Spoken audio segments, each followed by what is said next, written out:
September 2023 edition of our TEP Webinar series. I hope we can hear me.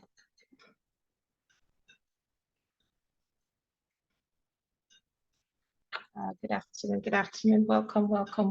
My name is Utibe Henshaw, or UT, and you can call me Fantastic. Thank you so much. And I'll be your host for today's webinar. Today we're discussing the role of tertiary educators in Nigeria, and I'm pretty excited about this topic. If you've joined our webinar before, the last edition, last month in August, we talked about barriers to accessing higher education. So we're keeping up with the theme, exploring higher education or tertiary education in our region. And this month, we're taking it to the role of educators, teachers at tertiary level, and the kind of education that we're offering at that level. So we're really excited to have everyone here. You can tell us in the chat box your name, your organization, where you're joining us from. If this is your first time here, what you'd like to learn or contribute to the conversation today. I want to just introduce a little bit about this webinar series and why we do what we do. So yes, TEP Center, your host, the organization hosting this webinar, the Education Partnership Center, we host an online community of, we call ourselves education innovators. And we're a group of researchers, implementers, policymakers, private sector actors, really anyone who is concerned about the quality of education in Nigeria, who is concerned about scaling innovative solutions to the challenges we have in the education sector. And we create a community online. We have a monthly newsletter. We also have our podcast called Education Unscripted. You can look up some of our episodes wherever you like to listen to podcasts. And then we have our events or meetups, virtual events like what we're having today with this webinar. We have our in-person / hybrid events.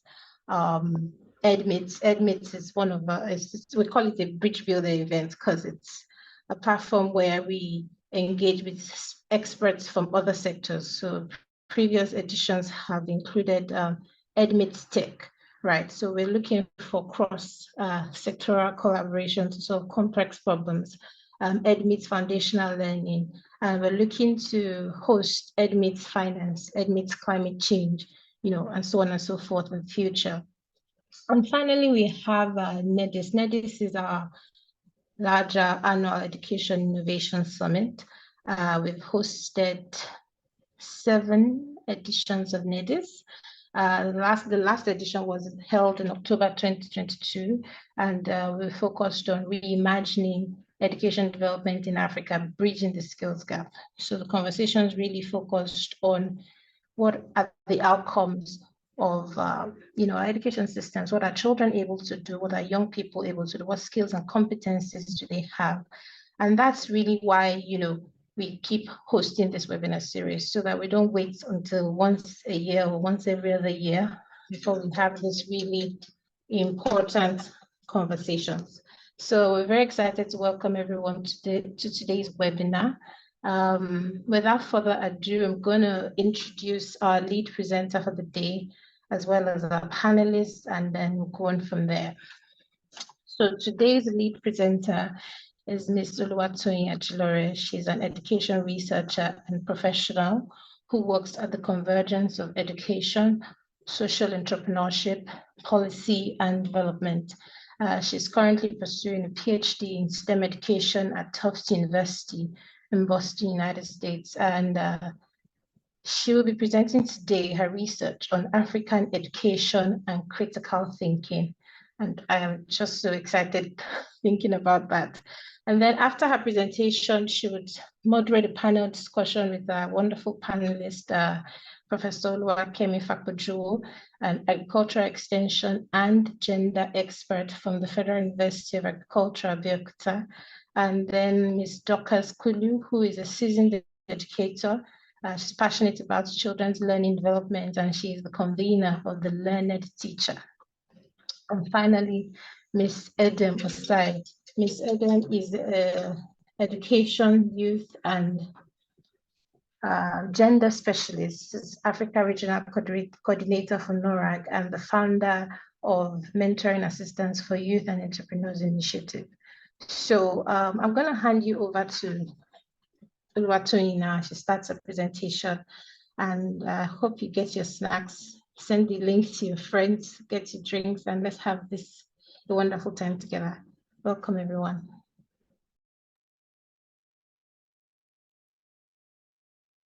Hi, good afternoon. I have to keep consciously saying afternoon because I am in the morning. So good afternoon, everyone. Also, good morning. It's not impossible that there are people who are on my own side of the world right now. Thank you so much, Yemisi, for the wonderful introduction. And like you said, I'm actually really excited about this too, because I've always wanted to sort of share. I've always believed that my research is not just for the academic community, it's also for the public. I really believe that research should be public consumptible. Like it should be something that people can use and people can do. People can read and can understand. So I'm really excited to share this research with you. So first of all, I should give some kind of background. This was a work that I did in partnership with Dr. Namani Magau. She's late now. She was a South African.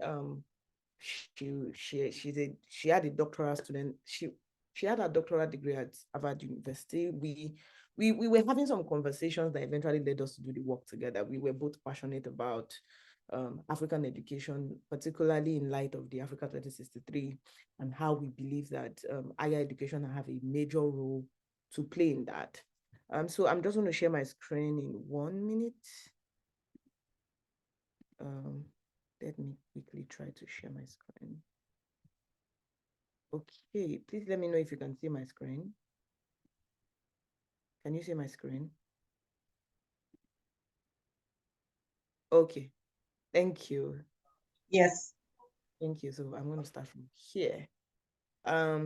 So my topic is Africa education and critical thinking. And my name is actually Oluwatoyin Ajilore Chukwemeka, but some people call me just Oluwatoyin Ajilore, and it's fine. So sometimes I forget the Chukwemeka behind myself. So I cannot even hold it against anyone because even myself, I forgot it sometimes. Yeah, I think I've been spoken about. I'm an education researcher, I'm a speaker, I'm a social entrepreneur, out of education. So I have 20 minutes and I'm going to try to work with the 20 minutes to get all of this done. So I will probably go through a number of things. I wanted to just talk about the key point, but I realized that I needed to also give background to why this is important. Why is this conversation even important in the first place? So now, first of all, the way I'd like to talk about this is, and I wish it was a conversation I could have and ask questions. Maybe I could, maybe I don't mind having the audience, give me some answers. When you think about, let me start with this. When you think about education, what is the promise of education? What I mean by that is, as someone who went to school, what were the most important things that you were hoping to get? I hope I could use I think I can use the chat box. If you could please share, what was education's promise to you? What was the biggest thing you were hoping that you were going to be able to get? It could be more than one thing. I'm looking into the chat. Okay, Mrs. Osai says work readiness, civic readiness. Itube says that I will graduate and get a good job. Thank you. I think I want one or two more answers before I move forward. Oh, oil company job. Trust me, I understand that. More than let me be modest. More than 60% of the people in my department, where I graduated from, my undergrad geology department, many of them came because they particularly want to go to oil company.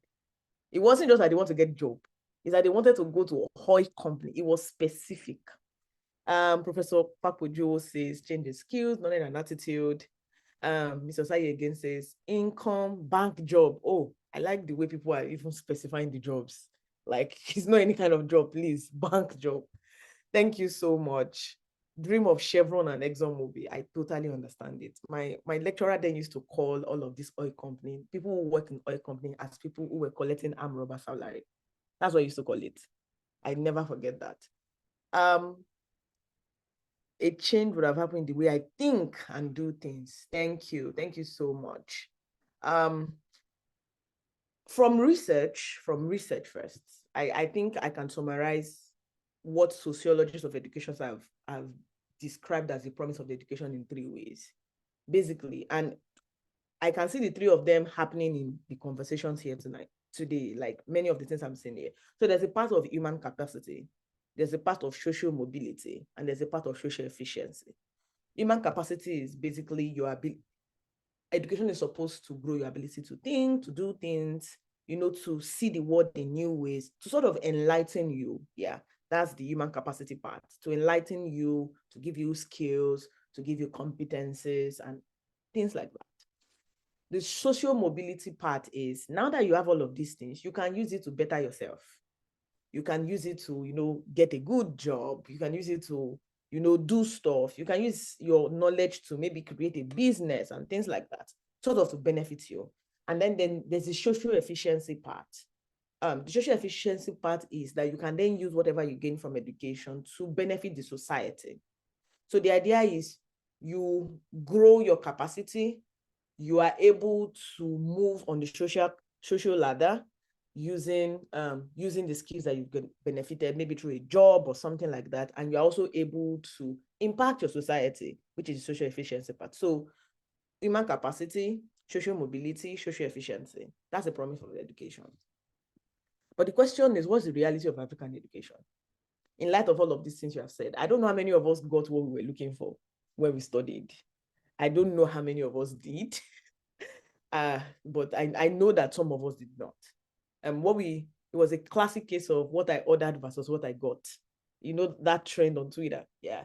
What I ordered versus what I got. Many of us had that issue with education. And I'd just like to summarize some of the major issues that are important to this particular conversation.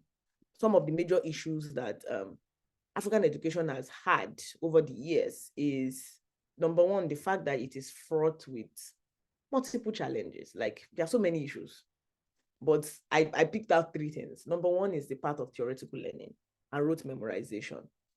People just, I think the word is la cram la pour. That you just, the most important thing is cram it and the exam pour it back, have wonderful grade, even if you don't really understand what you were learning, even if it doesn't really make sense to you, even if you see that same idea in the real world and you cannot identify it, like what happened in this movie, 3 Idiots. I don't know how many of us have seen that movie. I love that movie a lot because I feel like it gave an entertainment version of what my concerns are about education. So rote memorization persists. There's monologic pedagogy. Some of the higher educators and I'm focusing right now on universities. I know that all of this issues also persist in other places, but I'm focusing because of the kind of solutions that I'm going to be introducing with this research. So monologic pedagogy is like somebody having a monologue. I remember as I'm speaking, I'm very particularly something like that in my undergrad, my first year particularly. One of my lecturers then who used to stand beside the window and basically just read what is in his notes to us. It was a classic example of monologic pedagogy. The person is just enjoying himself and saying his story. Either you are here or there, it doesn't really matter. And then there's a civil disposition to critical thinking. I will explain a lot of that. Then there's also a neglect of indigenous knowledge. So there's a way that people have to navigate 2 different kinds of words. Their school word and then their normal life, if you understand what I mean. So the normal life and the school life does not intersect. There's this dichotomy, like, when you're at school, you behave like you're at school. When you're at home, you behave like you're at home. And it amazes me because many of the things that we learn in school now, you know, all of those Newton law of motion and all of that, those people actually develop those ideas in their normal life. But we've put it on one side and we've put our lives on one side. So we have problem of trying to, we are not able to intersect them. So why critical thinking, which is the focus that I'm going to be focusing on today? Why is critical thinking even important? Why is this a conversation that we should have? Number one, a couple of things, but quick points because I have just 20 minutes. The first thing is that we're in an increasing VUCA world. VUCA is the word that, I don't even know if sociologists are using it now, but I know that a particular field is using that word now. They call it VUCA. VUCA means volatile, uncertain, complex, and ambiguous. Volatile, things change fast. Uncertain, you don't know what is happening. COVID is a good example. You don't know what is going to happen next. Complex is, everything is messed up. Like, you would think, you know, in time past, whatever was happening in America does not really concern you in your village in Fidense. But COVID showed us that something that happened in China can eventually concern you in your village. Do you understand? So there's that complexity. Then there's the ambiguousness. Like, you don't know what you don't know. It's not just that you don't even know what you don't know. It's really complex. Yeah. Then there's the contradictory combination, particularly in Africa, of unemployed graduates and low-skilled human capital. Like, we're saying, oh, there's no job. Yet the people that have the job are saying there are no people. And it's a very interesting contradiction. The third part is the fact that these are the positive parts. The fact that the African economy is emerging, and we've seen it. I think this even goes without saying, you've seen evidences of it. But one of the evidence I like to use is the fact that research has shown that African tech startup funding, they were able to have, the funding they've had is times 6 of the global average within the between 2005 and 2020. The funding that came into African tech startup was times 6 of the global average. So it shows that the world is paying attention to Africa. You can see all of these things. Russia, everybody's getting interested. And the reason why I used to talk about this is connected to the fourth one, which is the rising need for strong leadership in Africa. One of my biggest fears, personal, social fear, let me use that, is that I fear that development can be happening on African soil without reaching African people. And is a genuine fear for me, because I've seen it. I've been privileged to go to a couple of African countries, and you see that some of the biggest economic machines are not owned by Africans. Some of them don't even employ Africans. I know recently, I know some of us knew the news about how the Dangote refinery employed, I think, was it 11,000 Indians, even though the company was in Lagos. So you see all of these things.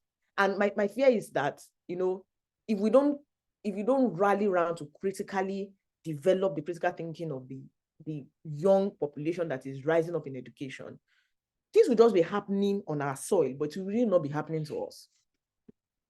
So the question then is, what is the pathway to critical thinking in African education? What are the pathways that we found? There are so many pathways, but I wanted to identify one. And that is what I'm calling the philosophy of critical exploration. That should be critical exploration. That was a mistake on my part. Critical exploration is like an education philosophy, a pedagogical philosophy. So it's beyond just a method of teaching. It's a philosophy. It's a way of thinking about education. It has its own method of teaching in that sense, even though people can do it differently. But what really makes it unique is that it has an undergirding philosophy. It has an undergirding ideology of how education needs to be done. There's a strong sense of what should we be trying to do? How should we be trying to do it? That guides how it is done. And there are many things, but 4 major things that undergird the critical exploration, which this paper was really about. Because the goal of the paper was to show that African education needs to promote critical thinking, but the question is how. And then the paper is trying to advance an education philosophy called critical exploration. And 4 things are important to this. Number 1 is that critical exploration insists that you must value the pre-existing knowledge and experience of the learner. you must know that even though they might not know all of the technical words, and they might not be able to say it with the nice language, but their experience in the world gives them some form of resource with which they can understand what you're saying. And you must value that experience. You must value where they are coming from. You must value what they have experienced. You must value their prior knowledge. You must not think of them as this empty slate that you are coming to pour into, as if you just stand in front of the class and say, oh, they don't know all of this, and you just want to tell them things. You must value that they have some things in their mind. They have ability to think. They have experiences with which they can mediate the thinking that you want them to do. Number two is that you appreciate cultural context. Critical exploration insists that you don't just try to teach people in a way that is devoid from their context. Let me quickly say something. How many of us, let me ask this real question. How many of us as African have been confused why orange fruit and orange color? Orange fruit does not have orange color. I don't know how many of us have been that confused. If you have, please, if you can do raise hand or something like that, let me know. I'll say I have been. Like, has it really bothered you? Like, you have to know you have to know orange separately in your mind, devoid from orange color, because orange color is not orange. The orange fruit does not have orange color, at least African oranges. Our oranges are usually either green or yellow. So when they are saying orange color, you can't think, oh, the color of orange. You have to know the fruit separate from the color. That is an example of an education that did not appreciate cultural context. Why? It was until when I went to Europe the first time, and I saw orange, and I saw that the orange was orange. That was when I understood that, oh, these people actually name orange color after orange fruit.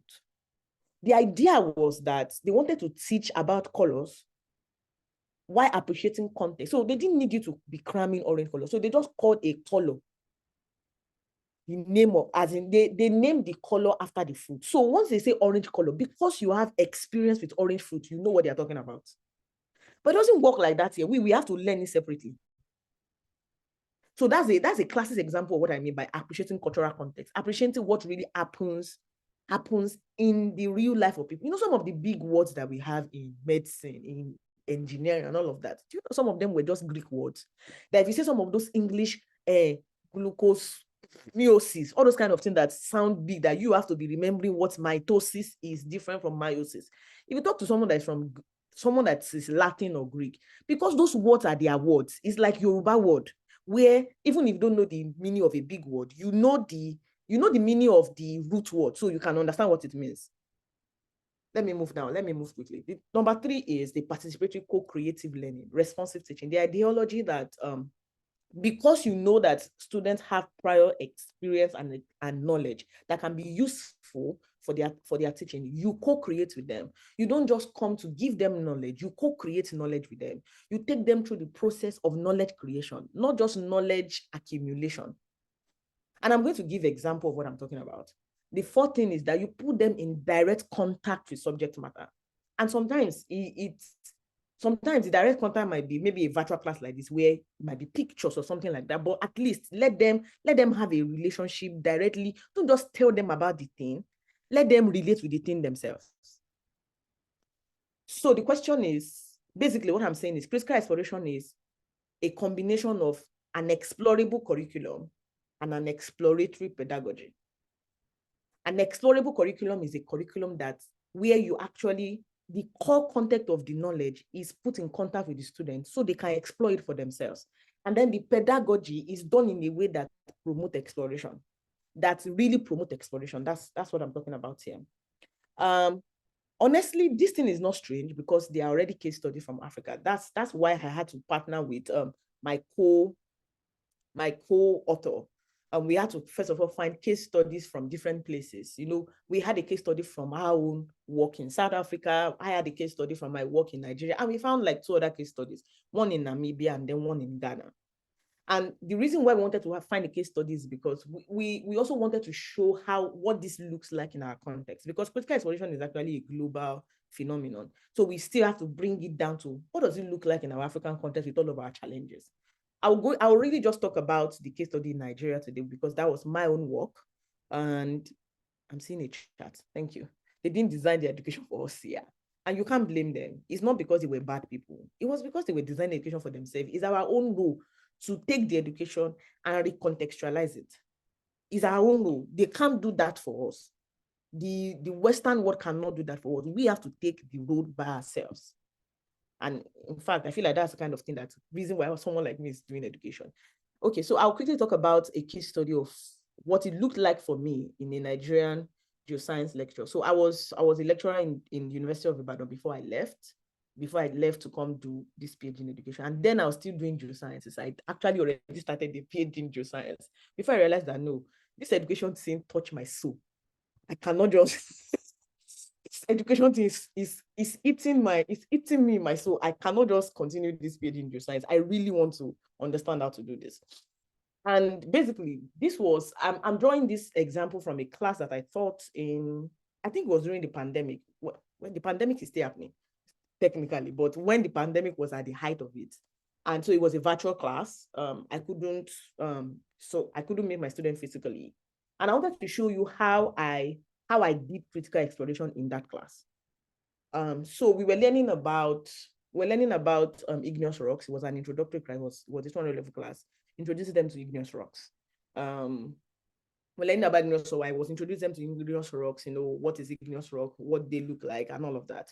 And there was a particular class that I'm picking from, because I did this across all of the classes, but I'm picking from a particular class because it was really interesting. That class, I was trying to teach them about classification of igneous rocks. How do you classify igneous rocks? And I knew I had 2 options. I could just come and tell them igneous rocks is classified by color, by texture, I could do that. But because I was committed to this kind of education that really, number 1, believe that they know something. Number 2, is more interested in them finding things out, co-creating knowledge than just telling them what they need to know. So I asked myself, how do I do this, particularly in a virtual class? How do I do this? How do I get people to, so where I started from was like, these people have a sense of understanding. They can think, and I will make them think. So I wanted to see them classification of igneous rocks. So I told myself I was going to put them in contact with the subject matter. I couldn't bring rocks to class because it was not a physical class. So I brought pictures of rocks. And then I was asking them, so this question, this image was actually cut from one of my slides from that class, this particular case. So I told them, all of these rocks are igneous rocks. What difference do you notice? So they started telling me different things like, oh, I noticed that the colors are different. I noticed that some of them look as if the face is powdery, while some of them look very coarse. I noticed that one is looking like glass. So people started telling me different things. We were all writing it down. So when somebody said this, we write it down. Somebody said this, we write it down. We wrote a lot of things down that day. I just allowed them. It was a very interesting class. Like more than half of the time, everybody was just talking, telling what they think and all of that. And then my next question was that, now look at everything that you've written. Look at everything that we've written down. Color, this one, this one, this one. If you want to think about this thing as a geologist and try to group it together, how will you group it?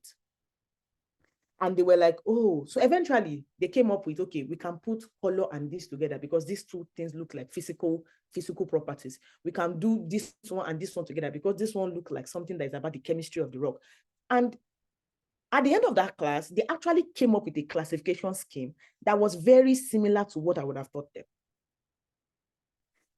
And I did this throughout the class. I did this throughout the entire class, like throughout the entire course. Like I repeated this kind of thing throughout the entire class. So first half of the class, I sort of throw out some things to them, ask them a lot of questions. They sort of create knowledge themselves and all of that. So at the end of the course, what I did was I put students in contact with representation of the subject matter because it was virtual, and encouraged them to construct their knowledge instead of depending on existing disciplinary theories.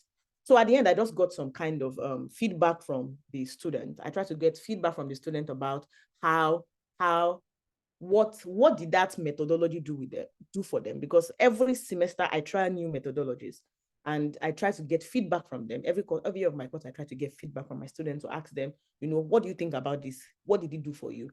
And I'm just pulling part of the feedback.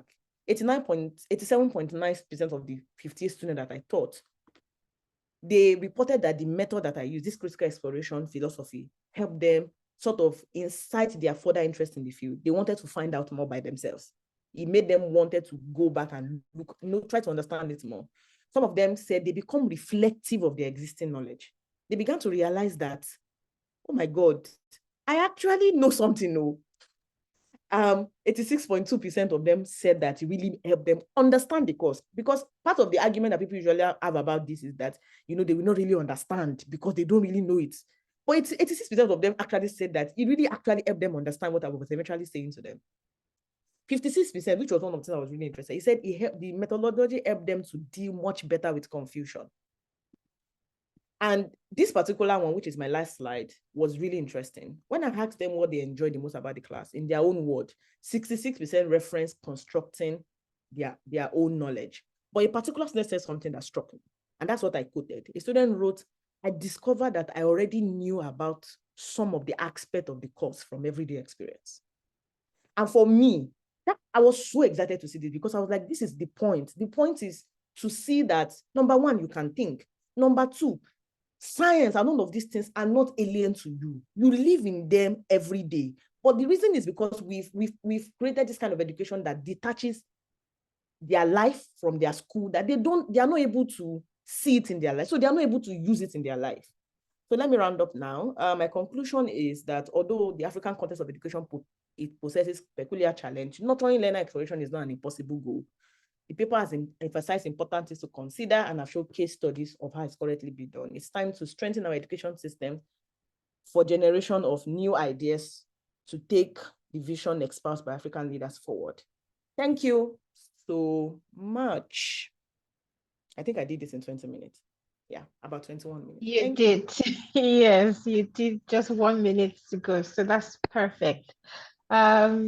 So we are having some reactions in the chat, but I think your panelists can join you on screen now. If you stop sharing your screen for a minute. And then Professor Kemi, Ms. Kulu, and Ms. Osai, turn on your cameras so we can spotlight all three of you, and the panel can begin. Back to you. And please unmute yourselves as well.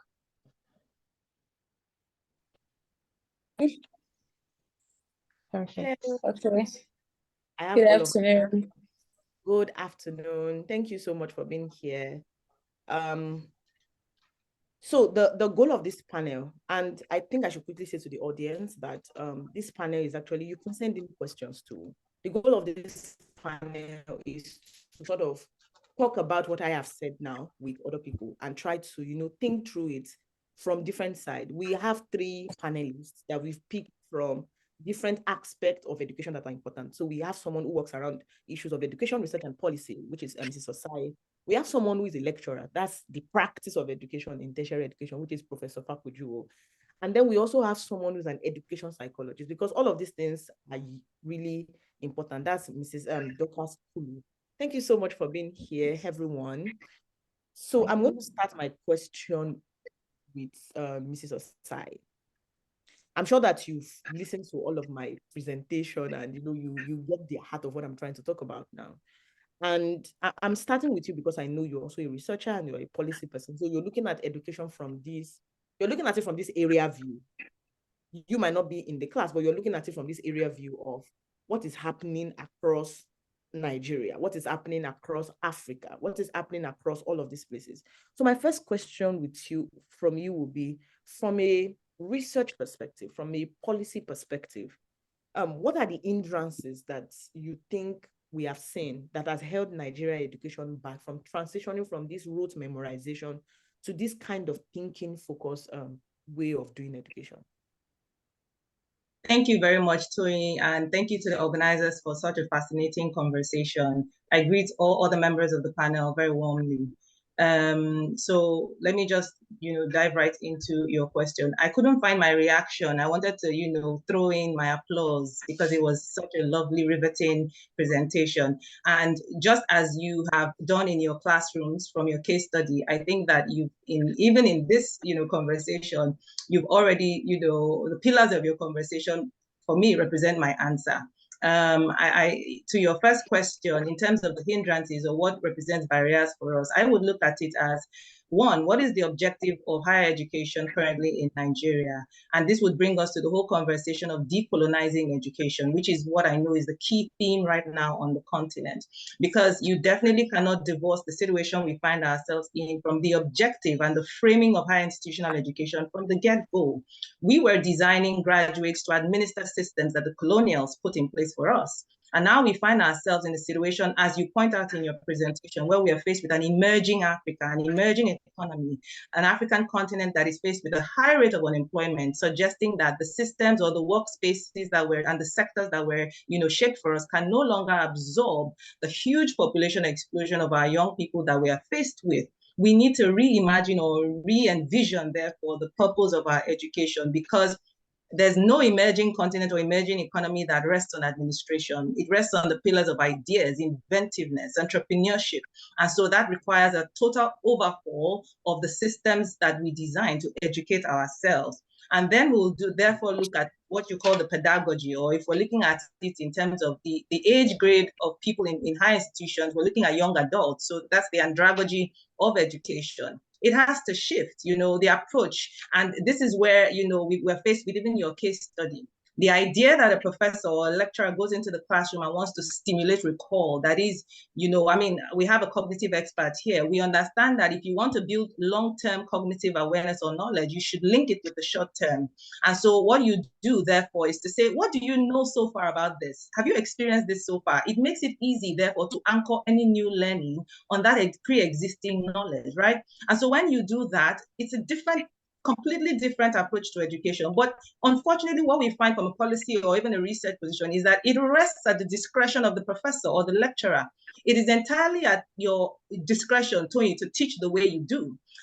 There's so much emphasis at primary and secondary education levels to make sure that pedagogy is standardized, that the teacher in the primary school and the teacher in secondary school teaches a certain way. And so there's so much effort. If they don't come through the colleges of education, there's a lot of complementary efforts to make sure that we standardize pedagogy. But when you look at higher institutions, look, if I onboard you as a professor today, or I enroll you as a lecturer, you're not going to do any crash course or any, take any required orientation on even your instructional design, your instructional learning approach.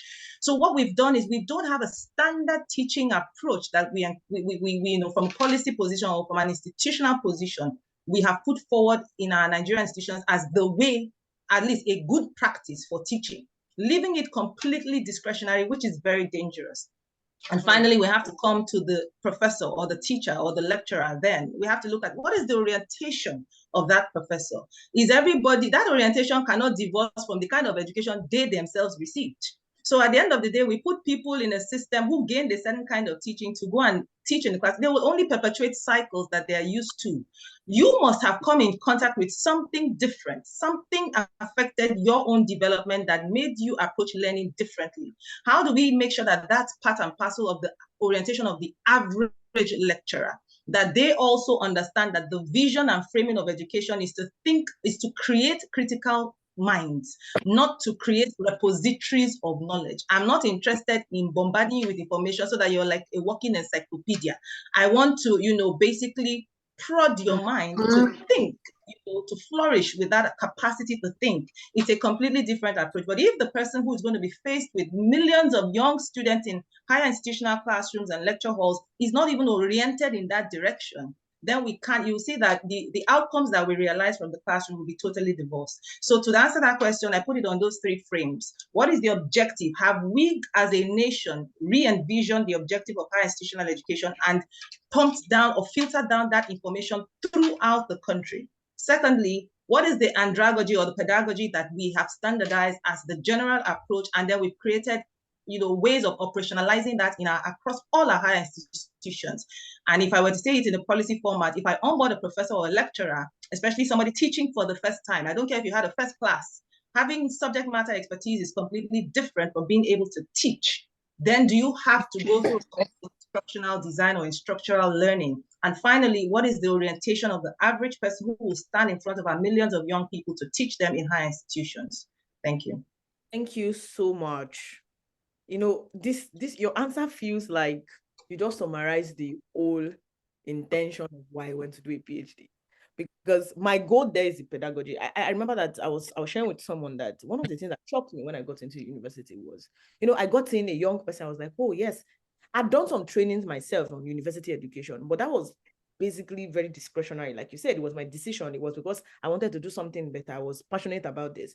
I was hoping that, when I get into university, there was going to be training and all of that. And then in my first 1 or 2 weeks, I was giving a class. I was like, hold up, what's happening here?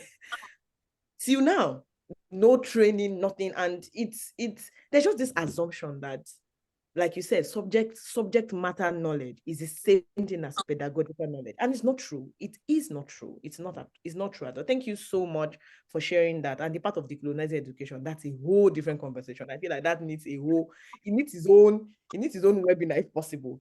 Thank you so much. So I'll come to Professor Fakuju. I think I'm going to come to Mrs. Dorcas Kulu, because I would like Professor Fakuju to be my last responder on this trend of question, because she is the one in practice. Let me come to you, Mrs. Dorcas. It says, my question to you will be basically, what are the cognitive factors? What are those psychological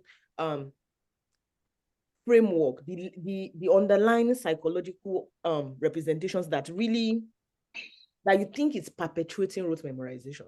Why do we keep paying lip service to, our students must be able to think? Because we keep paying lip service to it. We talk about how our education, people are not getting jobs because they don't know how to do things.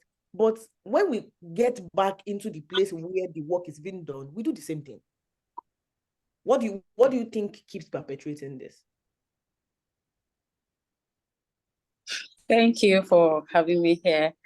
I think most times these things are just lack of discipline, I should say, first, because our job should be a place where we need to put in more work, put in all our time, put in all we know, all our knowledge.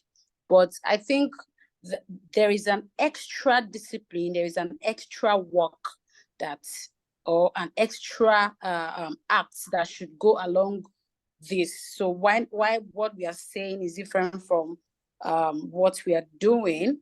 So I think we need to put in an extra work. We need to be intentional. Yeah, that's what I'm looking for. We need to be more intentional about what we are saying and what we are doing. So as you're saying it, you're acting it, you're doing what you're saying. So we need an extra discipline. We need to be more intentional.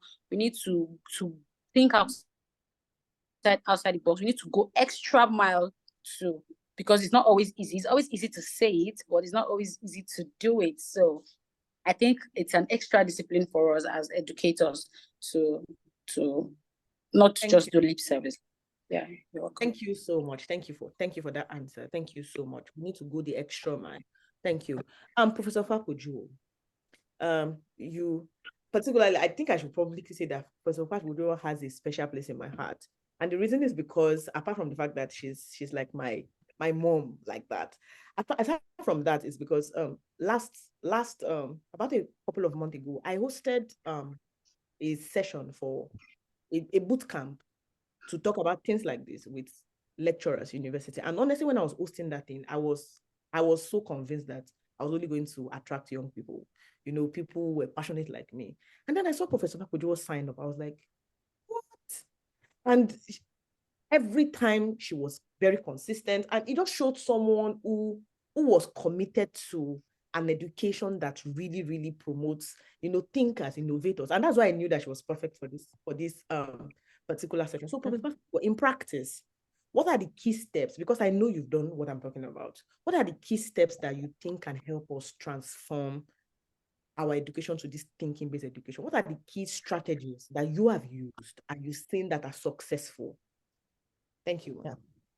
Thank you very much. I hope you can hear me. Yes, ma'am, we can. Yes. Thank you very much for inviting me for this conversation. And I want to thank Mrs. Edem. In fact, you actually nailed it. Because what I discovered, apologies if I'm going to offend some people, but over the years, I've seen that there are some people in this higher education business that don't actually have a business in this business. I don't know whether you get what I'm saying. They're actually a misfit. That's why I'm saying apologies if I'm stepping on toes, because I don't know how many are joining us in this. Because sometimes I feel sad, especially maybe when I go through the corridor, when you are having classes, and you begin to wonder what actually is going on here. Are we having a class? Or because I can't even place what is going on most of the time. And I can say that one thing that is also very, very key is this training that Mrs. Eden said. And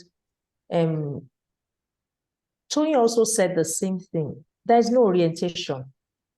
There's nobody that, it's a general belief for us that if you have a first class, you should be able to lecture. But it's very, very wrong. And one thing that I found out or discovered over the years is that I found out that even people that had second class lower, they tend to know more about what they are doing than those that have first class. I've done this, like this research over a period of years, at least over a decade.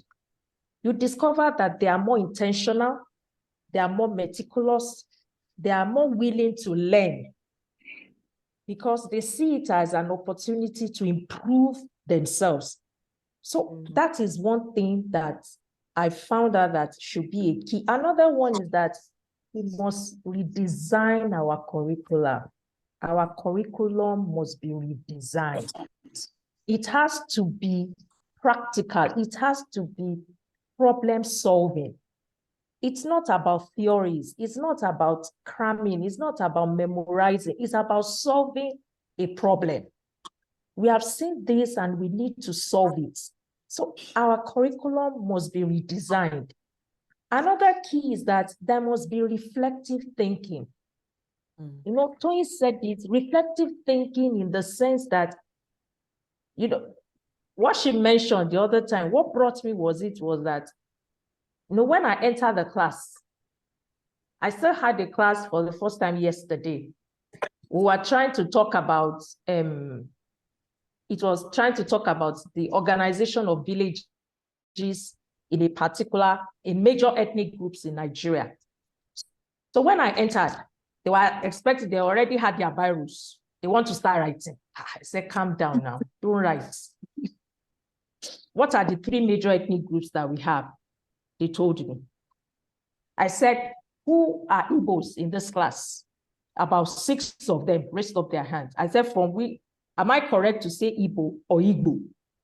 They said, it's Igbo. Okay, so I'm on the right path. Okay, how many of you? 5 of them or 6 raised up their hands. Do we have any Hausa here? Unfortunately, we don't have. But I said, do we have anybody that have lived or grew up in Hausa ethnic environment? There was one person, he raised up his hand. I asked some people who are many of you are Yorubas? They raised up their hand. We have a larger percentage. So I started from there. I said, okay, in a typical Igbo village, what happens? They started giving me about 2 of them were from Imo State, one from Abia, one from Enugu. Then another, I said, are you called Igbo? Then somebody said Delta. I said, they said, no, you are not called Igbo. They are the ones saying it themselves. I said, I know that Delta is not called Igbo. So you can't say that you fall into that category. So they ejected him. They ejected that out from themselves. So I said, okay, now tell us. So we start asking. So I started driving. You know, it's more like this is our job too. In the university, I think we should also be more facilitators instead of lecturing.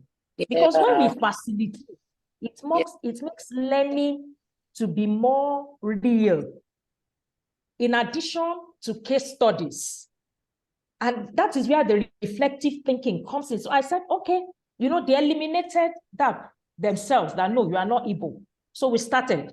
So I said, okay, when you talk about villages, you talk about leadership, what does it entail? Your religion, because I know that you normally have, you have deity, what you call deity, and things like that. And that was how we solved. Igbo told me, the person from Hausa told me, the person from Yoruba, the people from Yoruba told me. And you will be amazed that everything that I have in my notes was covered.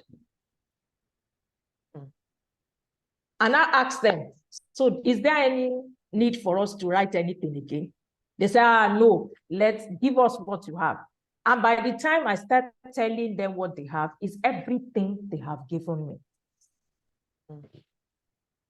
And they were so, and you know, the class was so interactive that everybody said something. Even somebody that I did not call said, I have an idea, wanted to say something. And I gave them the opportunity to do that. And it made, they were looking forward to the next class. So I think these are key issues that we have to do when we are talking about making education, especially higher education, especially for us educators, to make learning to be interesting. Don't always be that you always stand in front of the class, dish them, give this, give this, give this. We encourage cramming. With that, we encourage memorizing. We don't encourage critical thinking. We don't encourage reflective thinking. With that, we don't encourage them to have a learning that tends towards solving a problem. And that is why our education is the way it is. And until we change this mindset, until we change this particular orientation, we will still be repeating in circles. Thank you so much, ma'am. Thank you very much. Thank you so very much, ma'am. So, Mrs. Osai, I'll come back to you. And I know that my time is already getting fast spent, so I'll probably have 1 or 2 minutes for each of the responses now. I'm going to ask you 2 questions together. And I think you can answer both of them together. My first question would be, from a policy angle, what do you think policymakers need to prioritize? And there are so many things they could do, but what do you think they need to prioritize to be able to shift education towards reflective thinking? What do they need to do? Like, what can we write down as policy? You can take this action from next week that can begin to move us in the direction of critical thinking. Okay, you said 2 questions, but yes, it looks like you. Okay. Yes. Second question was really around, how do you think researchers and policymakers can work together to get that done? Yes. Okay. Thank you. So I'll try to also be brief within the limitations of these 2 questions. I know you have 2 other speakers. I completely relate to Prof's, experience of the classroom. One of my greatest frustrations encountering young people, it's almost as though the minute you require a young person to think, it's as if you've frozen them. It causes such anxiety in the young mind, which shows that we've done a disservice to our young people. And that encounter she shared, where she said as soon as she stepped in, they brought out their pens. That is the typical, programming of the Nigerian undergraduates. In fact, those in graduate school. So what happens is they become stenographers. And, there's this assumption that the mind is not required, or what the mind only needs is to hear and repeat or hear and record. And we're turning our young minds, thriving minds to just, recording devices.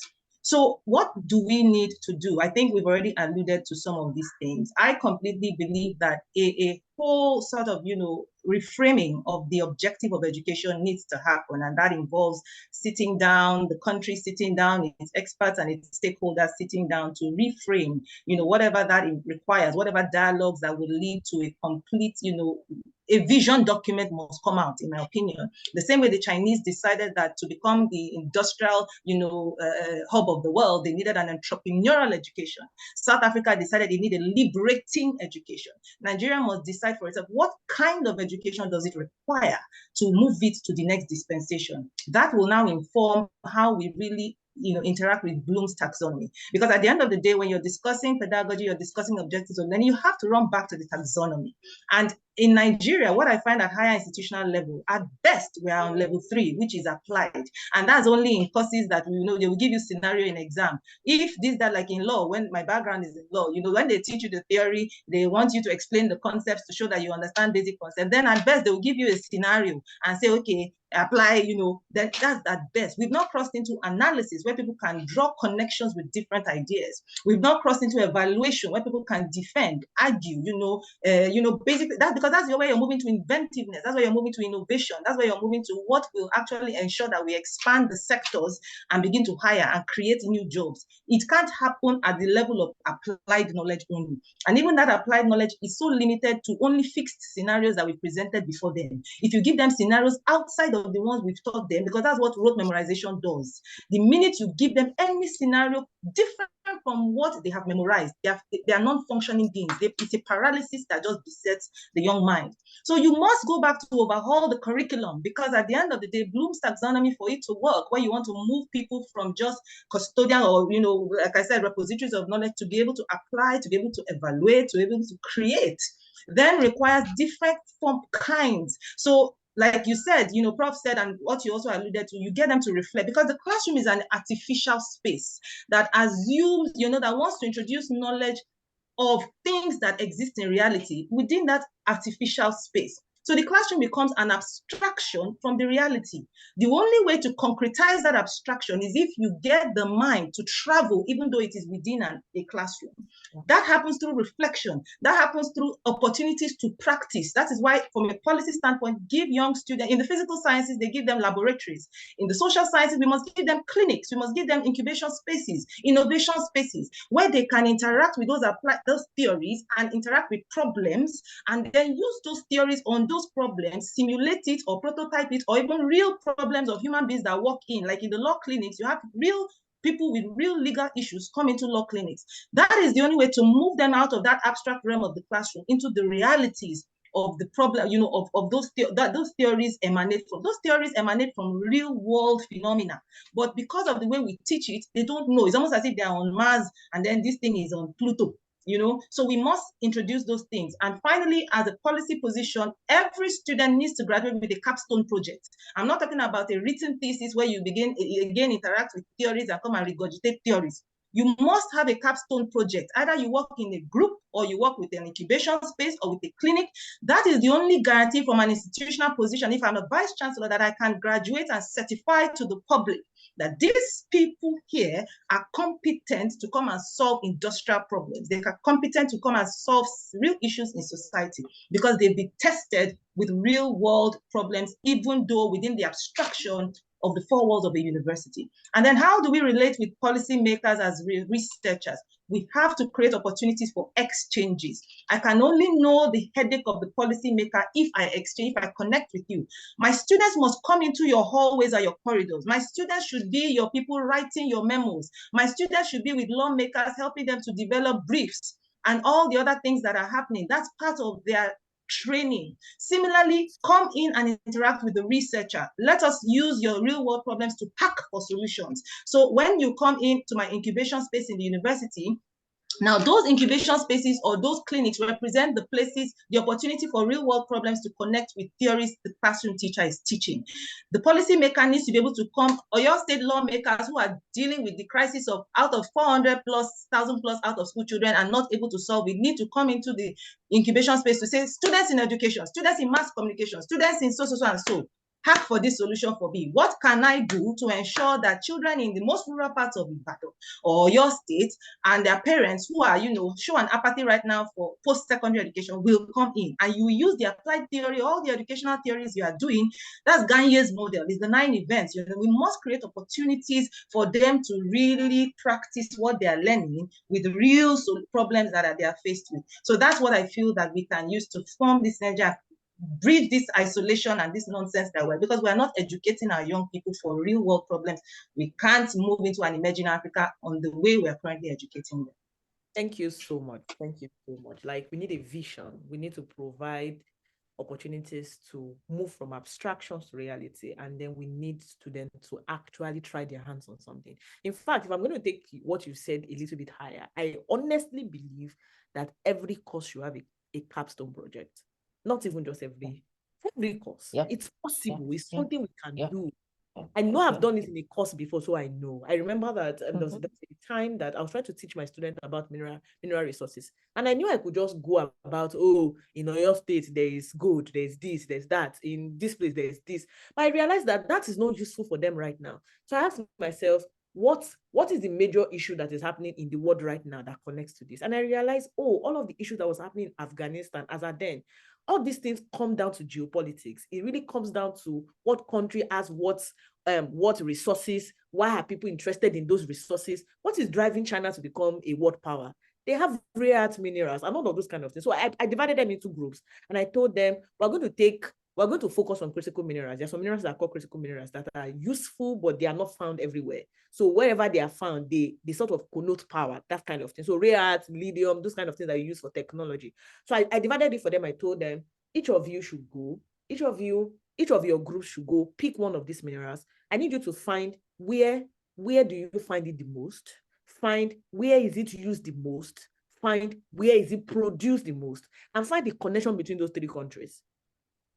Find the connection between those 3 countries and connect it with what you know is happening in the news right now. And it was amazing. My students began to understand why things like China was rising. So they were like, oh my God, so it's because they have this, so it's because they have that. They were so excited. It was just in a course. It wasn't even final project. It doesn't have to be something. Basically, honestly, I believe it's possible because I have done it. I know it is possible. Thank you so much, Ma. I'm going to jump to I have some questions here that I'm going to also begin to ask and throw it out. I think I'm going to move to Professor Fakoju, and I'll come back to Mrs. Dorcas. You were saying something, and I'm going to ask you 2 questions together, because I think these 2 questions are actually things that in line with what you just said. Number 1 is, the first question is, when we talk about reflective thinking, how can it be incorporated in education system where there are not enough resources to illustrate some of the things that trigger reflective thinking? For example, teaching chemistry, organic chemistry, inorganic chemistry, organic chemistry, and helping students relate with it in their daily experience. Basically, how can you teach reflective thinking in situations where you are not able to provide representation of the realities to the students? The second question is, do you think the dynamics of power influences how lecturers perceive learners' ability and participation in learning? But I think you should answer the first question. How do you do reflective thinking in a place where, for example, you could ask your students, because they were from Yoruba, what if it was something that they probably don't know much about? How do we practice reflective thinking? I'm going to give you like a minute to answer that, ma'am. Well, thank you very much. Sometimes some of those things that, especially when you are talking about abstract subjects or abstract courses, just like the one that you have said, most of the time, some things that I also do, or I also try to encourage, is that sometimes when I want to do some of those like subjects or courses or topics, sometimes I try to invite people on the field. Like I would just have told somebody that I know, this is what I want to do, this is that, and I will appreciate it if you can give me about 10, 15 or 20 minutes out of your time, if it's possible for you. Sometimes if the person does not have a chance, I delay that particular aspect to when that person will be able to, because it also gives meaning and context to such abstract. You know, the person will make it more real, more interesting, more interactive. So those are issues, those are some of the things or peculiarities that we can put. It doesn't need to, it's part of your ingenuity. Let me put it like that. It's part of your innovation, it's innovativeness when you are talking about innovation in teaching. Because when you talk about pedagogy, you are talking about methods. A method is not fixated. Strategies for teaching or communicating knowledge is not fixated. It's not something you think outside the box. You are trying to make these people to learn. Are you getting what I'm saying? So because of that, you too, you should be intentional and be creative about your methods, so that it also makes meaning to be useful and to be meaningful, not only for them, even for you yourself. Because some of those things that you are thinking that, okay, so this is how it works. No wonder when I do this and I add salt to this, so this is why it looks like this, or this is why the color changes. I never knew that this was the thing behind it, or this is the science or something like so. Actually, these people, they know it, but they don't know the science. But I know the science, and now bring somebody that knows the practical, and we merge it together, and we have a beautiful combination. Thank you, Ma. So this second question is, do you think the dynamics of power influence how lecturers perceive learner abilities and participation in learning? Yes, dynamics of power, how or in what context? In terms of the way, the way at higher education is structured in Nigeria, it's very power, it has contextual power. There's a sense of, I'm talking to a person that is old as my mom. So some things I cannot say because this person is like, something like that. Do you think it's very, very, how learners' ability and participation? It does in a very, very negative way. Because I remember the first time I entered the class, and most of the time when I enter, I don't introduce myself as a professor or something. And we started talking. And later when they knew that I was a professor, they couldn't get over it for weeks, even for subsequent classes. They were just saying, what? You mean? And you are playing with us, you are doing this, you are doing that, you are not even bantering and things like that.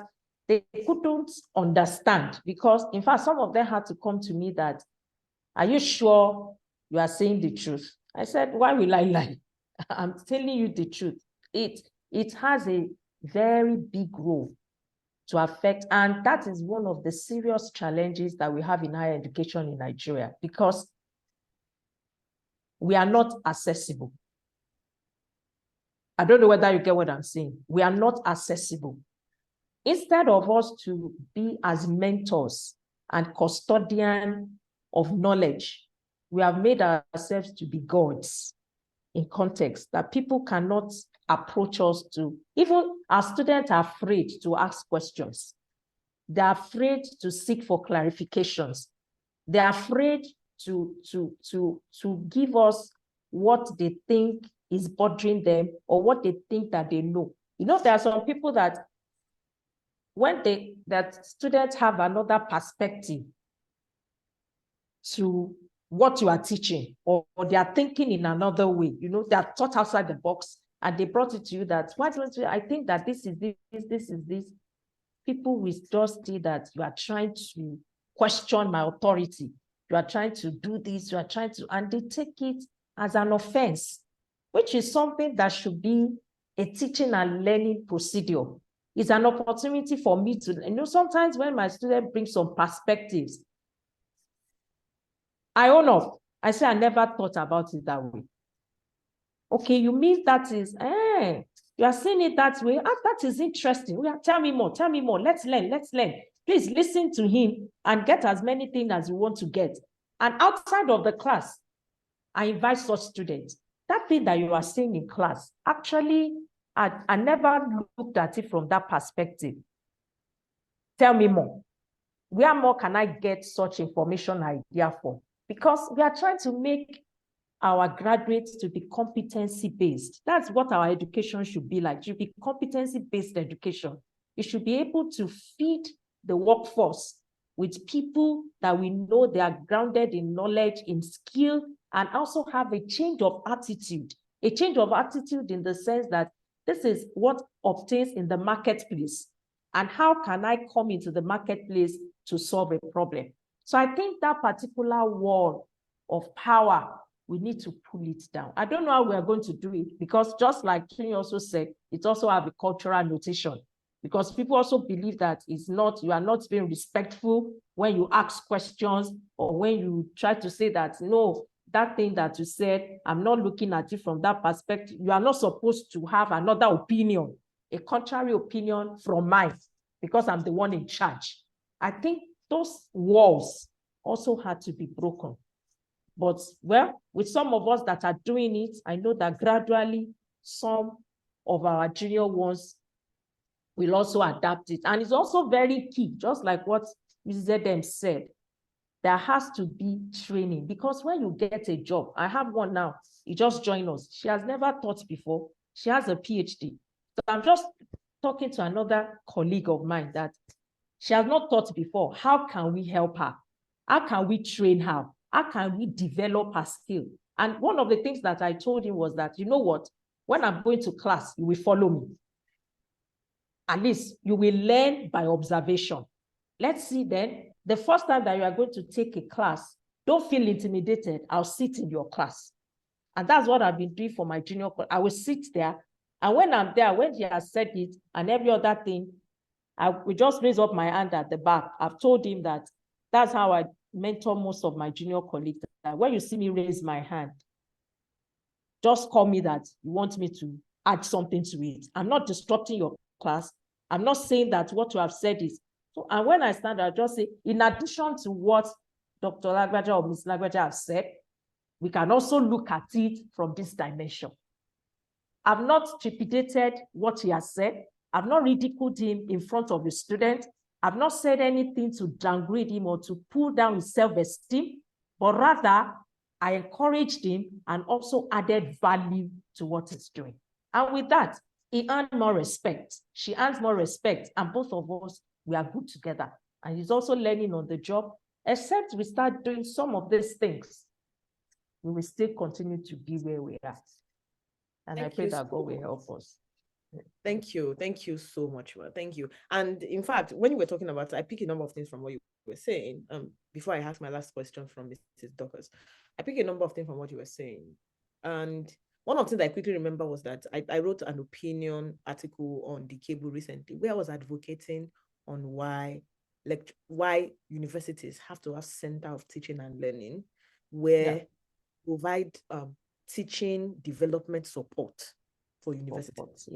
Yes, because the truth is, it makes sense. You can't tell people to, no, they have to go and take a degree in education before they can teach in university. You can't do that, because before they can even get the work, they have to do PhD. You and I know how extremely stressful PhD. So there has to be another system within the university system that provides and sort of supplements this ability to teach in lecturers. That's why I put the link in the chat. And then to someone else's question, that was that same question that I was asking about, how do you make abstract ideas visible? How do you do this? I think one of the things that was on my mind, because I remember that I had a conversation with my advisor about this, because I realized that there are really some areas of teaching that can be abstract. I was telling him that some of the places where I have those kind of challenges personally in my own teaching was when I was teaching historical geology, where I was teaching things that happened 3.8 billion years ago. What I was asking him, how do I try to help my students see something that happened 4.6 billion years ago? And he made some really interesting opinions. And he was saying that sometimes you use the one that they know to help them, not necessarily get to where they are going, but at least use it as a vehicle. So there are illustrations that can make some of these things make better sense. There are examples. So you don't always have to, they don't have to know that Holocene means this. Is there something else that look like, that have that same ideology in real world right now that you can use to explain to them? The reason why Anthropocene have to come before Holocene is that, okay, men were like this before, then they became like this. Is there something in the world that can help you see how, because, okay, for example, you right now I'm wearing this kind of clothes because I'm in fall. By the time I enter into winter, I have to wear something else. And that's the whole idea of Olusin. But there's an example of it in the real world that you can use. So my last question would be to Mrs. Dorcas Kulu. In all of these things that we've said, I think I'm going to ask you, what kind of psychological frameworks do you think that we can use? Oh, okay. I thought you disappeared. You are here. You're right here. I didn't see you anymore. Okay.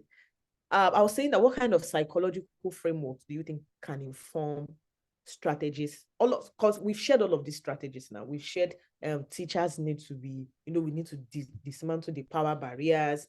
We've talked about how teachers need to sort of, we need to provide capstone projects. We need to do all of these things. What undergirding cognitive frameworks do you think can support us in doing this? How do you think teachers need to be thinking? How do you think students need to be thinking? How do you think policymakers need to be thinking to be able to do this work together?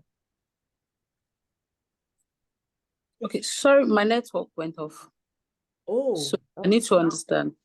Okay, let me ask you again. So basically, what I'm saying, what are the cognitive frameworks that can support all of these strategies that we've discussed? So we've talked about, how teachers need to, dismantle the power barrier, promote reflective thinking and all of that. So my question to you is, what are the cognitive frameworks that can support this? How do teachers need to be thinking? What kind of cognitive ideology do they need to be looking at this? How do students need to be thinking? How do policymakers who determine what happens in university, who set standards and all of that, need to be thinking to be able to foster a thinking-based education? Thank you very much. So I think, first of all, we all need to go back to the drawing board and then ask ourselves, what's the objective of what we are doing? So I think by asking these questions, we'll be able to know how to go about it. So I want to teach this, I want to do that. So why am I doing this? Why is education existing? Why do I want to? So when we all go back, this set of people you call, when we all go back to the drawing board and go back to the reason why we are doing this, then I think we need to we'll get to know or get to do achieve whatever we want to achieve. Because sometimes when you don't, for example, when the teacher wants to teach, of course, you can't just go to the class. You need to have an instructional objective, what you want to achieve at the end of the lesson. So I think when we all need to go back to the reason why we are doing this, then we'll work towards achieving the goals of innovation. So basically, we need to sort of restructure the vision. The vision Yes. guides our thinking into how to do it. Thank you so much. I saw a question that was in the chat, not in the question and answer session, that says, from Olufemi Gabriel, that says, should higher education lecturers undergo professional training before being offered academic position? That'll be the last question I take. And I think I'm going to throw that to Mrs. Idem Osai, because you are the policy person. Do you think they need to undergo professional training before they are even offered academic positions? Thank you very much. I think that even our conversation has already set, the tone for that response. While, going into the technicalities, I think that the conditions for employment in the university may not necessarily require you to have a background in education and teaching. And so you will, you can get employed. However, as part of the onboarding process, I think that, in my opinion, in fact, with the way, the world is approaching learning now, it has demystified a lot of things that, not to diminish the importance of a college of education, but we're learning now that, as Prof said, methods are never fixed. I can take 3 months of instructional design courses even while I have already been employed. However, I'm sitting in the classroom where my superiors or older professors who've been professing this thesis for a number of years are teaching, and I'm learning. Another approach is that PhD student who is likely to graduate to teaching should be understudying as a research assistant. All the things that we see in climes where knowledge is really for knowledge for the sake of knowledge, not knowledge for a degree that you use as a bargain for esteem in society. I think we deviated from the purpose of these higher institutional educations and the hallmark of being a professor or being in the guild of teaching. People who are in that guild love knowledge. And so even if it's from a toddler that you get that knowledge, you are open to it. Your sensory devices are open to it any way, shape, or form. But right now, we're in a space with a situation where when you are, what do you call it, accorded that title, it's like you've reached the end of the race in learning. And we have to revisit that. We have to reframe learning again, such that the professor is the most earnest learner in the room. When I was doing grad school in University of Chicago, I didn't know I was sitting beside a Nobel laureate in economics. He was participating in our classroom discussion. And we were all from different parts of the world in a public policy class talking about corruption and the moral hazard. Why is it that the public servant faces a moral hazard that inevitably leads them into corruption? And this man, he, for me, was the first person that helped conceptualize what they call expertise. Just like Prof's example, where she was saying, tell me what happens in a typical Igbo village. At that moment, she is deferring to the expertise of her students, because no matter how much professor hat she wears, she is not an expert in Igbo society. For that intent and purpose, the expertise shifts to the student in the room. And what has happened is, by deferring and humbly according that title to that student in that informal conversation, real learning has occurred. So that's why I say that as a premise, the teacher who wants to stand in front of millions or thousands of young students must undergo instructional design courses, or those kinds of things that help you understand, orient you well. You are not saying you're not a PhD. You are a wonderful PhD. You are going to be a professor. You are wise in the theory you profess. But now we want to improve you. And in fact, it's the same even for Prof. As she's sitting in this session, she's notes. Can you see she's writing notes? We are all creatures who will keep learning, because the knowledge I had yesterday is eroded tomorrow. I need something to add to it. That means that I must necessarily be open to undergoing courses. So to answer that question, yes, onboard yourself by undergoing an orientation that teaches you how, or reminds you, even if you've learned it before, a refresher. There's never any harm in the refresher. In the private sector, we do refreshers. We do reminders. That means that we must keep reminding ourselves of the things we know and learning new, updating the old knowledge. And also, to the answer that Tony gave about having teaching support initiatives on campuses, it means that the onboarding experience you had is not going to be what you will use to run your 20-year career as a lecturer. Periodically, you will continue to undergo updates, refreshers, going for teaching support, because new information, new methods are being propounded. New people are researching new ways and how to even leverage technology. Some of the dilemma you face, new technology and AI is coming into the picture. We are going to have to deal with the question, how do we use AI as a tool to assist us? How can AI show that geology student that world that pre-existed from where those rocks came from, that I can never get any real example in my environment for, right? The only way that teacher will know how to use AI is if they go and sit in an instructional class on how to use AI. Even the professor becomes a baby when it comes to that. As new tools emerge, today I had to learn a new app. I became a baby. There is a college student or a high school student that is far more expert at using it than me. So I'll be going there and be shouting, I'm a professor, I'm a professor. So those are the things. Let's be open to learning, unlearning, and relearning. Thank you so much. Thank you. This has been such a wonderful time. Thank you so very, very, very much. I saw that there was I don't know if it was a question or a contribution that we didn't address, but we didn't have time for that. Onye was saying how we test and assess in higher education is also important. At higher education, we have no business or answer questions, but how and why. I truly agree with you. Thank you so much, Mrs. Osai. Thank you so much, Professor Fakujo. Thank you so much, Mrs. Cole, for being here. Thank you for this. This has been so much conversations. This has been extremely I don't know, it's giving me I don't know, for me personally, it's a lot of I was just writing. I was even in the midst of this session, I was conceptualizing some of the things that have been on my mind that I didn't have words for, that I didn't have language for. I'm just writing it down, like, okay, I need to go and expand some of these things into articles for myself to sort of rethink about some of these things. And I hope we keep having more and more platforms to do things like this. Thank you so much for the Education Partnership for having me and having, of course, all of us today. I'm going to be turning this back over to Yemisi. Thank you, everyone. Thank you. Thank you. Thank you. Thank you.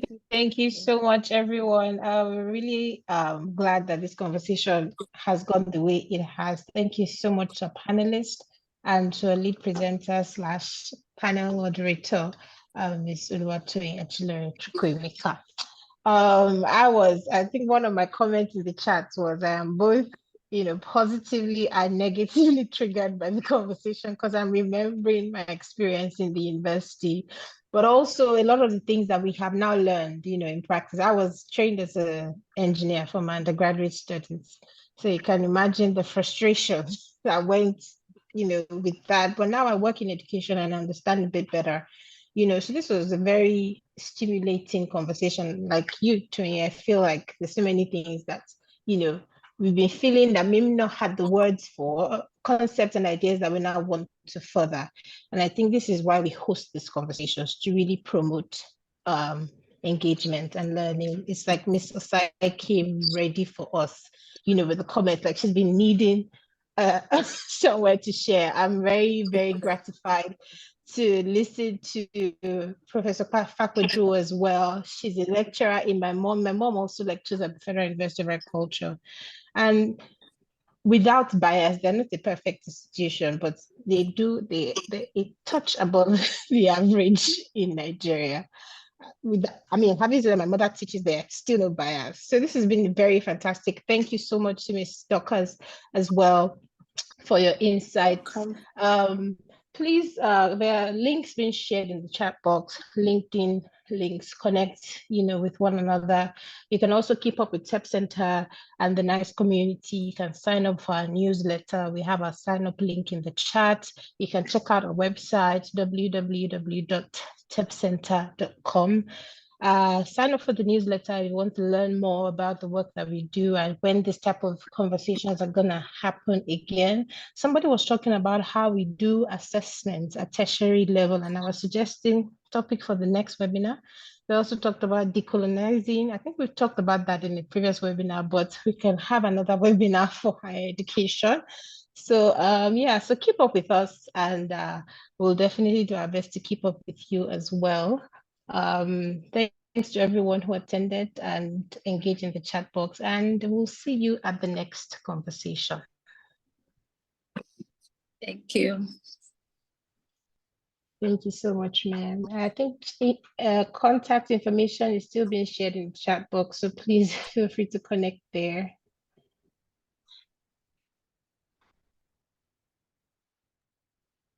Thank you. And thank you, everyone.